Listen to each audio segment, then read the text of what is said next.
खाली आप देखते रहिए। ये जो मेरा 100% का पेपर है ना, आप इसको फोटो खींच लो, चाहे PDF ले लेना, और जिस दिन पेपर देना मिला लेना, आपको क्वेश्चन मिलता हुआ दिखेगा। मैं भी दिखा रहा हूँ अभी क्वेश्चन इसमें का। ये देखिए, DNA में कौन सा क्षारक नहीं पाया जाता है, कोई बता सकता है? कौन सा नहीं पाया जाता है?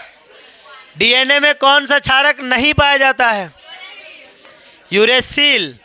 चलिए अरे सुनिए, रंगीन आयनों का निर्माण संभव होता है जब यौगिक में होते हैं।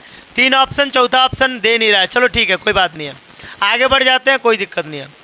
ये देखिए 2 नंबर के प्रश्न, इसको भी आप नोट कर लेंगे। क्वेश्चन देखिए कितना जबरदस्त बताया गया है। राउल्ट के नियम को परिभाषित कीजिए, कोलराउस के नियम को बताइए। सब आपको याद होगा छोटा छोटा। पेप्टीकरण और अपोहन क्या होता है, इसको समझाइए।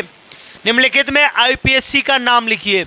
जो भी दिया गया है मोस्ट इम्पॉर्टेंट है। ये आपके सामने पेपर में मैं पहले बता दिया हूँ कि मैं जो 70 नंबर का पेपर सेट किया हूँ, इसमें 50 नंबर आपको मिल जाएगा।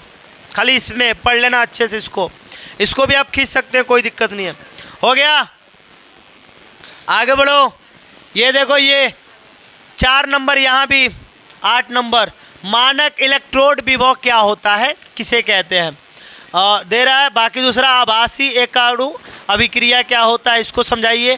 ध्यान रहे, उदाहरण कह रहा है, उदाहरण का मतलब रिएक्शन ही होगा, रिएक्शन वगैरह आपको समझाना पड़ेगा। समन्वय संख्या क्या होता है, और प्रोटीन के विकृतीकरण से आप क्या समझते हैं, ये आप देख लीजिए, इम्पॉर्टेंट है पूरा का पूरा। अब आप इसको कैसे तैयार करते हैं, ये क्वेश्चन लिख लीजिए, घर पे आराम से बैठिए और इसको आराम से एक एक क्वेश्चन लिख के और याद करके जाइए। उसीलिए मैं आपको टोटल क्वेश्चन बता रहा हूँ कि घर पे बैठिए और इन सबको लिख के जब जाइए तो पूरा जाके बता दीजिए, ठीक है। अभी आगे बढ़िए। यहाँ देखिए चौथे नंबर में क्वेश्चन आ रहा है 0 पॉइंट, ये न्यूमेरिकल भी देगा, कुछ क्वेश्चनों का तो न्यूमेरिकल देगा आपके में। तो ये देख लीजिए, ख नंबर संक्रमण तत्व पूछ रहा है। इंपॉर्टेंट केवल प्राथमिक और द्वितीयक तृतीयक एमिनो की पहचान क्या होती है। अब आप हेडिंग कैसे पढ़े हैं वो डिपेंड नहीं करता है, क्वेश्चन को आंसर लिखना सुनिए तब आपको मजा आएगा।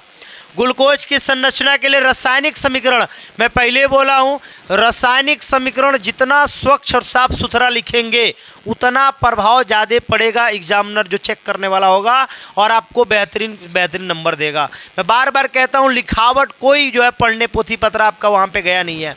आप अच्छे से लिखिए, साफ सुथरा दिखे, ये इंपॉर्टेंट है। देख लीजिए, निम्नलिखित के लिए सिद्ध करें कि ये भी दे रहा है ना जी। आगे बढ़िए। ये 5वां नंबर क्वेश्चन में क्या क्या है, इंपॉर्टेंट ही टोटल क्वेश्चन है। ये सब पढ़े आप लोग ना। प्रथम कोटि अभिक्रिया के लिए वेग स्थिरांक, ये वाला इंपॉर्टेंट हो जाएगा। सिद्ध करने वाला मोस्ट इंपॉर्टेंट। अब सुनिए, ये लैथेनाइट अंकुचन क्या होता है, बर्नर के उपसा संयोजन, ये याद कर लीजिए। चुप रहिए। निम्नलिखित पर संक्षिप्त टिप्पणी दीजिए। 2 टिप्पणी मैंने दिखा है, देखो दोनों आप देख लो अच्छे से, कौन कौन है, रीमर टीमैन और एक कौन है, कोल्बे। दोनों को देख लीजिए अच्छे से। और ये टोटल इंपॉर्टेंट ही जा रहा है। पेपर जब आप दीजिएगा मिला लीजिएगा, इससे आपको दिखेगा मिलता हुआ। ये देख लीजिए, ओस्टवाल्ड विधि, टोटल जो भी आपका पूरा लेसन जो है फाइनल कर लिया गया है, ये पूरा देख लीजिए अच्छे से। अथवा दे रहा है सल्फ्यूरिक अम्ल। मैं बता रहा हूँ, आप पेपर देने जाएंगे, आप इसको भी तैयार करके जाएंगे और ये भी इम्पॉर्टेंट है, इसको भी तैयार करके जाएंगे। एक कोई मिल जाएगा आपको पेपर में, बात खत्म हो जाएगा, लिख के चले आएंगे। आप देख लो, इम्पॉर्टेंट ही क्वेश्चन दिया गया। अब इसका आंसर कैसे दिया जाता है मैं बता रहा हूँ बच्चों को। पेपर देने जब भी जाना, क्वेश्चन एक एक लाइन पढ़ा जाए। अब इसमें तो न्यूमेरिकल का बहुत ज़्यादा योगदान है भाई, सॉरी क्या बोलते हैं, रिएक्शन का। अभिक्रिया कैसे करा रहा है सारा आपको लिखना पड़ेगा, ये लिखना ही पड़ेगा, बिना लिखे आपका काम होगा नहीं।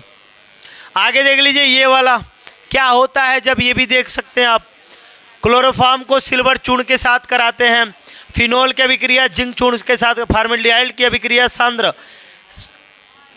एसीटोन की अभिक्रिया इससे करा रहे हैं। ये 5 देख लीजिए, मोस्ट इंपॉर्टेंट होगा, ये सारा आपको नंबर दिलाएगा। जो भी इंपॉर्टेंट है वही छाट के लिखा गया। मैं पहले बता दे रहा हूँ, 2026 के लिए टोटल क्वेश्चन प्रो होगा, एकदम आएगा, ध्यान रखिएगा। ये लास्ट वाला देख लीजिए, 7 नंबर का, 7 5 सॉरी 7 नंबर है, 5 नंबर का 2 क्वेश्चन देगा। देख लीजिए, पहला एक और दूसरा एक और दे रहा। प्रयोगशाला में डाईइथिल ईथर बनाने की विधि पूछ रहा है, और ये कह रहा है प्रयोगशाला में ये एसिडिहाइड दे रहा है। ठीक है, चलिए आगे बढ़ते हैं। ये लास्ट होगा, इसके लिए नोट कर लीजिए। इस पे टिप्पणी आपसे पूछा जा सकता है और आप इसको बताएंगे भी। केमिस्ट्री हो गया। केमिस्ट्री में मैं पहले बोला हूँ कि साफ सुथरा लिखना है। सुनिए, केमिस्ट्री के लिए टिप्स क्या है बच्चों को, ये मैं सामने आपको टिप्स बता रहा हूँ कि आप केमिस्ट्री में क्या क्या करेंगे, कैसे करेंगे और कितना लिखेंगे तो आपको नंबर अच्छा मिलेगा। सबसे पहले चित्रों का अभ्यास कर लीजिए। ओस्टवाल्ड विधि, हैबर विधि, गैल्वेनिक सेल के चित्रों का बार बार अभ्यास कर लीजिए। अगर पेपर में आपको ये देखने को मिल जाएगा, देख लीजिए, एक बार अच्छे से बता दे रहा हूँ, 2026 में ओस्टवाल्ड विधि, हैबर विधि, गैल्वेनिक सेल का चित्रों का बार बार अभ्यास कर लीजिए, क्योंकि फिगर वहाँ पे जाके भूलता है और फिगर भूलेगा फिर रिक्स हो जाएगा। दूसरी बात, समीकरण संतुलन, ये ध्यान रखिएगा। कार्बनिक रसायन, ऑर्गेनिक का जो है, में रासायनिक समीकरणों को संतुलित लिखना सीखें। अगर संतुलित करना और लिखना अच्छे से सीख लेते हैं तो मैं पहले बोला हूँ साफ़ सुथरा समीकरण रहेगा, आपको नंबर मिलेगा बेहतरीन। उसके बाद ब्लॉक की बात बच्चों को बड़ा गड़बड़ रहता है, कौन सी ब्लॉक हम तैयार करें, तो मैं इंपॉर्टेंट बता दे रहा हूँ। 15, 16 और 17 के तत्वों के भौतिक और रासायनिक गुणों के अपवाद ज़्यादा पूछे जाते हैं आपके एग्जामिनेशन में, सबसे ज़्यादा ये पूछे जाएंगे और आप इसको अच्छे से तैयार कर लीजिएगा। 2026 के लिए जो भी मैं क्वेश्चन बताया हूँ, आप पेपर के लिए उसको अच्छे से लिख करके और अच्छे से तैयार करके जाइएगा। सबसे बड़ा बात क्या होता है, रिवीजन। अगर आप रिवीजन अच्छे से कर रहे हैं तो आपको कोई दिक्कत नहीं है। रिवीजन में लास्ट टाइम में मैं बता रहा हूँ सबसे ज़्यादा इम्पोर्टेंट क्या चीज़ होता है, क्वेश्चन क्या दिया है और क्वेश्चन के अकॉर्डिंग हम आंसर क्या दे रहे हैं, मेन यही बात है। अगर क्वेश्चन क्या, देखो आपने पूरे साल न जाने कितने हज़ार क्वेश्चन पढ़ा है, बहुत सारा बात पढ़े हैं, उन सारे बातों को नहीं लिखना है पेपर में। आपको जो क्वेश्चन में पूछ रहा है उसी के अकॉर्डिंग आपको आंसर देना है। जितना बात पूछ रहा है उतना ही बात आपको बताना है, ये ध्यान रहे, बाकी कोई दिक्कत नहीं होगा। चलिए अब इसमें हम आ जाते हैं, और कौन सा ये बायोलॉजी।